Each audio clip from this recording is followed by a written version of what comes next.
with the government shutdown, one of the tension points is airports.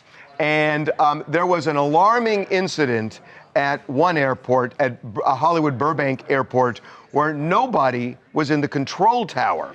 And it had to do with people calling out sick, and the this fact has been happening at O'Hare, it's happened at Newark, it's happened in Nashville. It's becoming a growing problem across the country. Now, they are still able to track planes in the air, but Charles and I were talking before that what about on the ground? I mean, we saw two Delta. No one in the tower.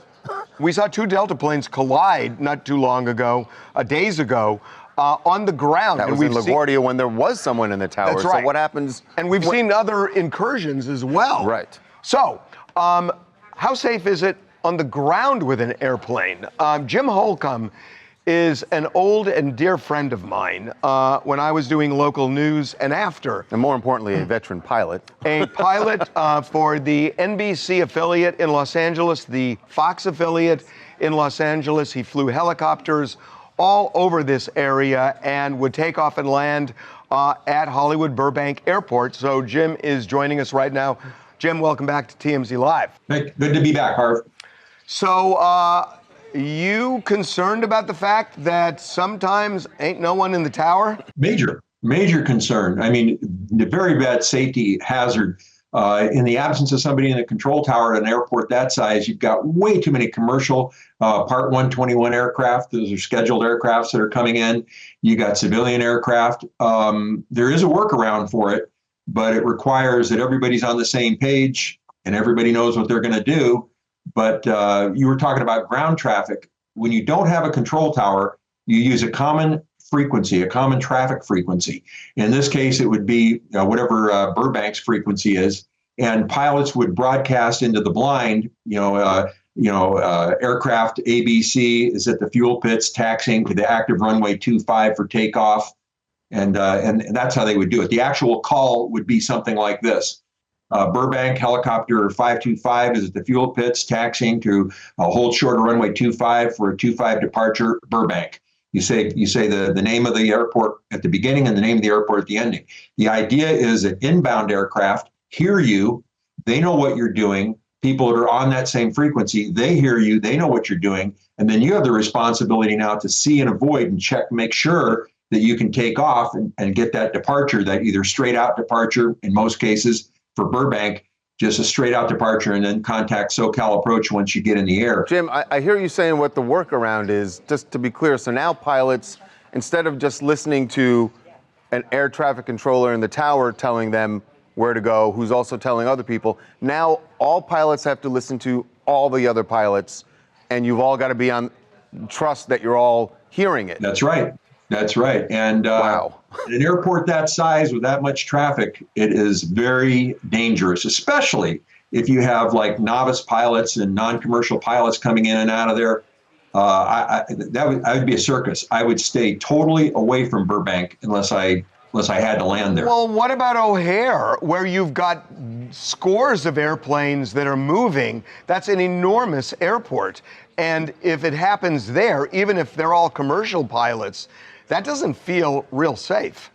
Well, no, and you've also got a lot of major airports in that vicinity, too. You got, I think, 3 major airports. You got Kennedy, LaGuardia, O'Hare. Am I correct on that? Oh, Kennedy, LaGuardia in New York, O'Hare in... You got Midway and O'Hare and Midway in Chicago. All right, so you've got major airports that are also taking off. Now, if they're taking off with control tower, guidance, they're going to have certain airways that they're using. They're on an instrument flight plan, and here you are taking off. Hopefully, if you're a commercial airline, you're going to file an instrument flight plan, then activate it as soon as you get in the air, because you don't have anyone to talk to on the ground unless you can activate it on the ground. It's going to require a lot of orchestration, really. So it requires a lot of pilots now. If you're someone who has a flight coming up, would you be concerned, should you be concerned about safety, really, if you're flying into one of these airports where they have air traffic controllers calling out and they don't have enough people? If I knew in advance that they were having problems at an airport, there is no way that I would take off or land at that airport. Because quite frankly, most pilots are, so much into automation. They have autopilots. A lot of these guys have difficulty actually doing a manual landing. Now, I'm not, besmirching them or anything like that. It's just the way the system works, and I would not go. Jim, the other thing I was just thinking about is when I was a reporter at CBS here, I remember an incident where there was a SkyWest aircraft that was on the runway ready to take off, and a Southwest plane was coming in, and it pancaked the SkyWest, and everybody died on SkyWest. And, if you don't have somebody eyeballing it from the tower, it just feels like it magnifies the problem. Well, totally. And again, you're going to be total VFR when you're coming in.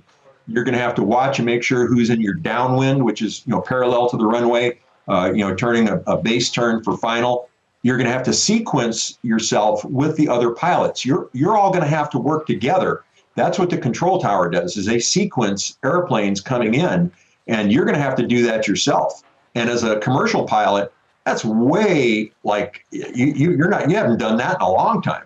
So, it's very, very dangerous. Oh, wow. Well, thankfully, we have not gotten to that point with no one in the tower yet in major airports. But, the longer this government shutdown goes down, it's going to get hairy. Over here where I fly, anytime I talk to an air traffic controller, I always thank him for his service when he's done, because I really appreciate their effort and their service. And they're doing it now for no pay. So, no. Okay, Jim, thank you so much. Okay.